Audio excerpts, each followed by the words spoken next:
Okay, so this is lecture number 10. It's a little bit delayed. My apologies for that. We will cover off a quick recap of where we left off in terms of special reports. That was lectures 8 and 9. And then we'll talk a little bit about concepts that you're familiar with already. So that's association.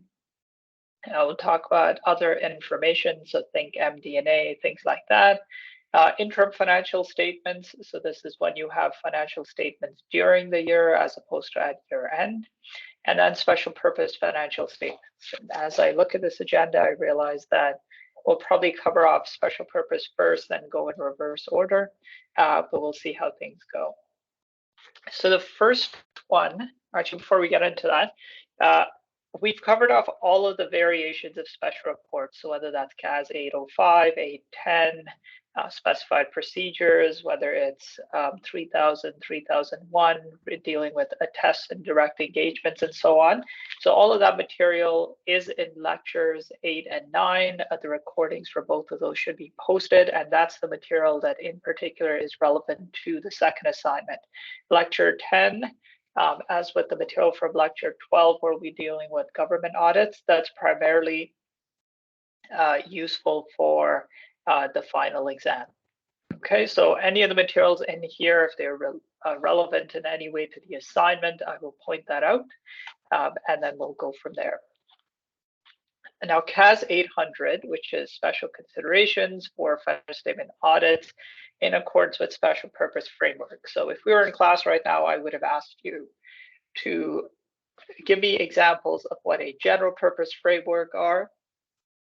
And by extension, you would then understand what a special purpose framework is. So pause for a second, think about what a general purpose framework might be, and then hit play again, so that'll add value to the learning here. So we're talking about special purpose framework or a special purpose financial statement. It's one where you're using a special purpose framework. So general purpose framework is something that the rules are generally applicable. So if you prepare a financial statement in accordance with IFRS or ASPE or US GAAP or let's say Part 3 or Part 4 of the handbook, all of those are general purpose frameworks. Means the financial statements prepared in accordance with those frameworks can be used and understood by anyone. A special purpose framework is a situation where you're preparing a financial statement using a framework or a set of rules that are something other than general purpose, means they are only for a specific user or a specific user group. So think about, and we've talked about this before, being, let's say, a government agency or a specific type of investor, and they aren't looking for, or they might be looking for very specific information or types of information in your financial statement. So therefore, you would use a special purpose framework. The last point here talks about a fair presentation framework or a compliance framework. The distinguishing factor here is a couple items related to what fair presentation is and how it reflects and who uses it. We won't get into any specific details other than just know that there is such a thing as a fair presentation versus a compliance framework. If you take the master's program or a master's course, they go into a little bit more depth, I imagine, on the differences between fair presentation and a compliance framework. For now, you just need to know that both things exist. Now, when you are the auditor, you would continue to use the same CASs. So you're still using, CAS 200 through 800. You're going through understanding the business and so on. But the additional things you need to do is first you need to understand whether the framework that's being used is acceptable. And since it's for a specific user, it should be easy enough to make sure that that specific user is okay with the financial statements in accordance with this framework. So let's say, for example, you're doing a pension plan, and in Ontario, a pension plan can report their financial statements in accordance with a regulatory framework. And what the regulation says is you would use Part 4, which is the general framework for financial statements for pension plans, with one exception being that you don't have to report your defined benefit obligation, so which is basically your pension liability, as a line in the financial statements as a liability. And the reason the regulator does this is because you can get that information directly from what's called an actuary's report. And when you submit your financial statements to the regulator, you'd give your financial statements, you'd give your actuary's report, and then some other supplementary forms required by the regulator. So the regulator uses all of that information together and can get a good understanding of what the financial condition of the pension plan is. Now, if you're the auditor and there's regulation that exists that says the pension plan can use this regulatory framework, now you know that that's an acceptable framework for financial reporting. You don't have to go back and ask the regulator.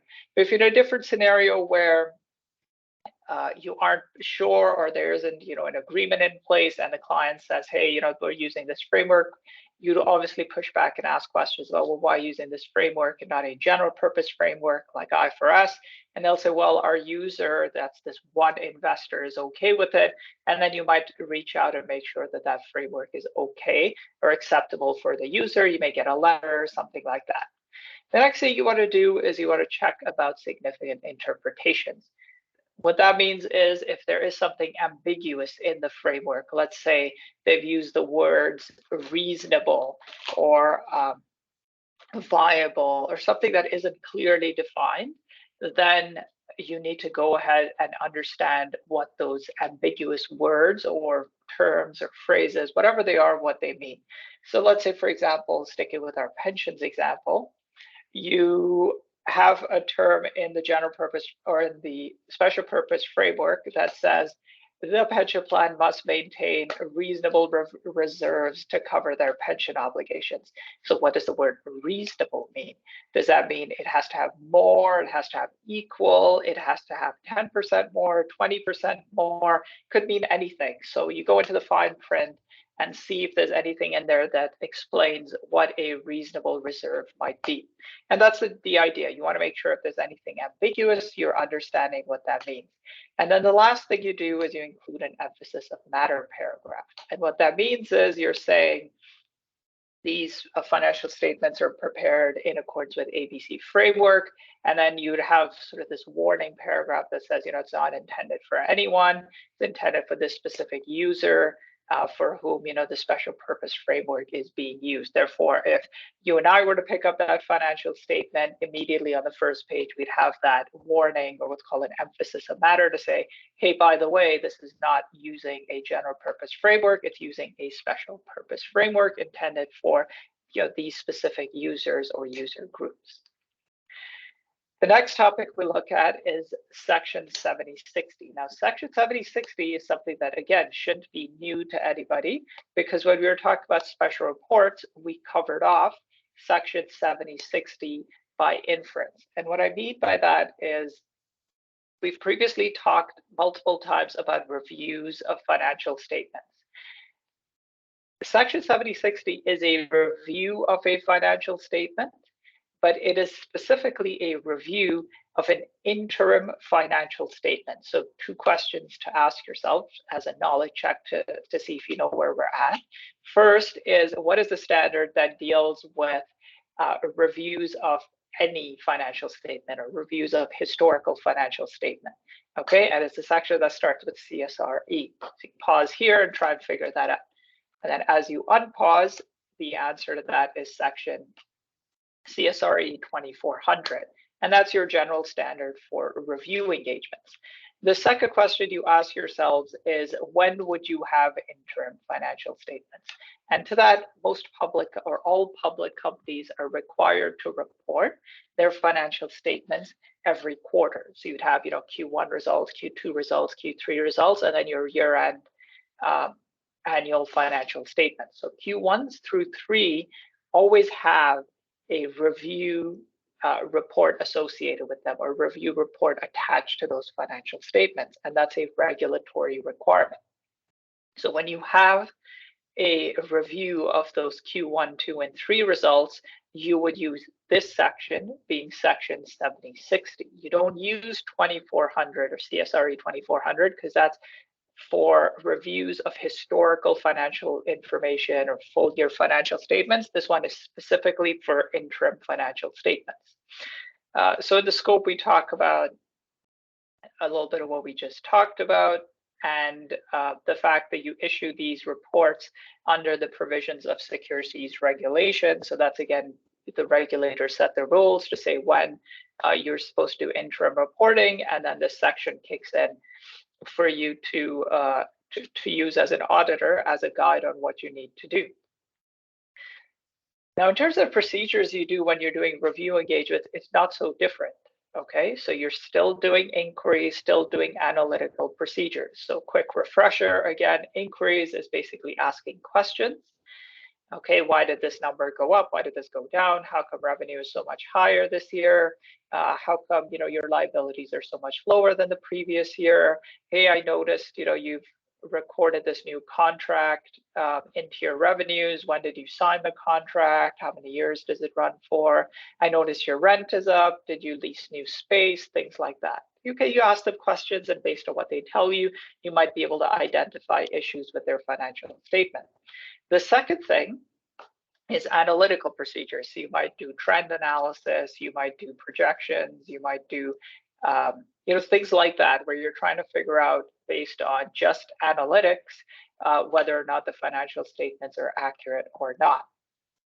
But as an auditor, at the end of the day, when you're doing a Section 7060 review of interim financial statements, you're basically doing this work to help the audit committee. So remember, there's board of directors, and then a subcommittee of that is often the audit committee at a public company that deals with audits and reviews, and generally all of the financial statements and controls and things like that.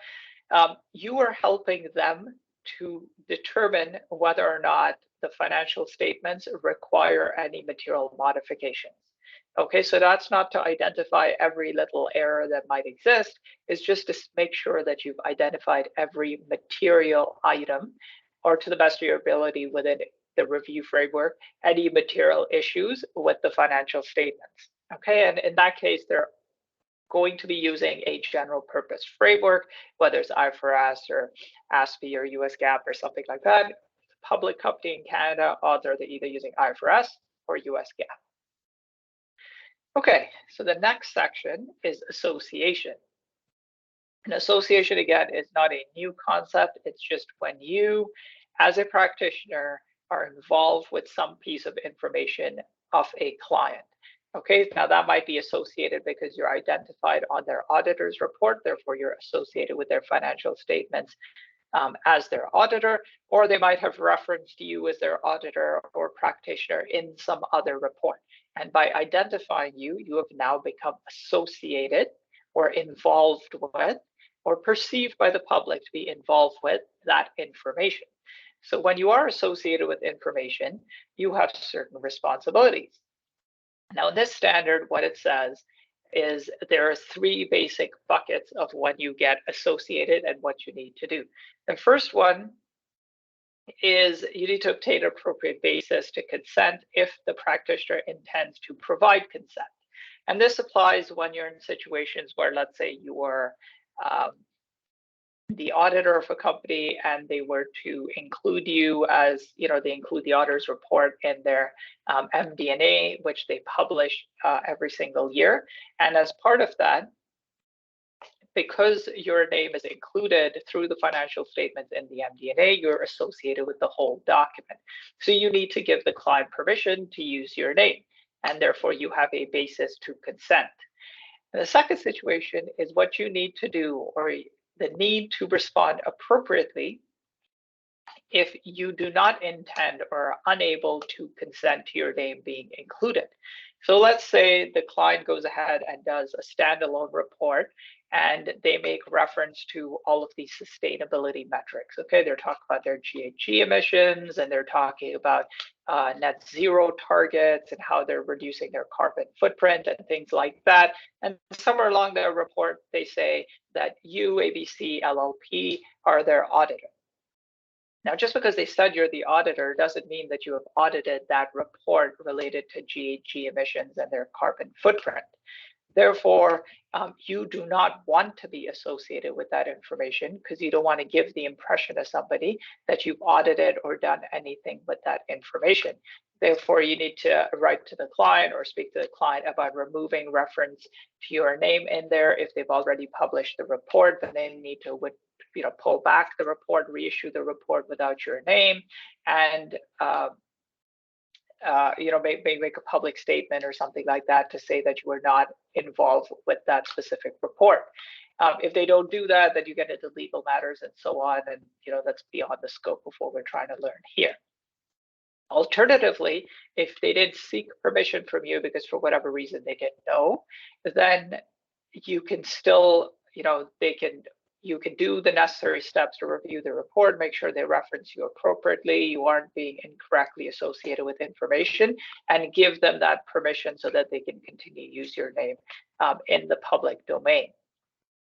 And then the third one is to respond appropriately if the practitioner becomes aware of inappropriate use. So again, they've already issued the report, whereas the second one, you're saying, look, don't put my name in this report because I'm not associated with it, whereas or I didn't do anything to give you assurance over that report. Whereas the third one, they issued the report without telling you, and then you found out after the fact.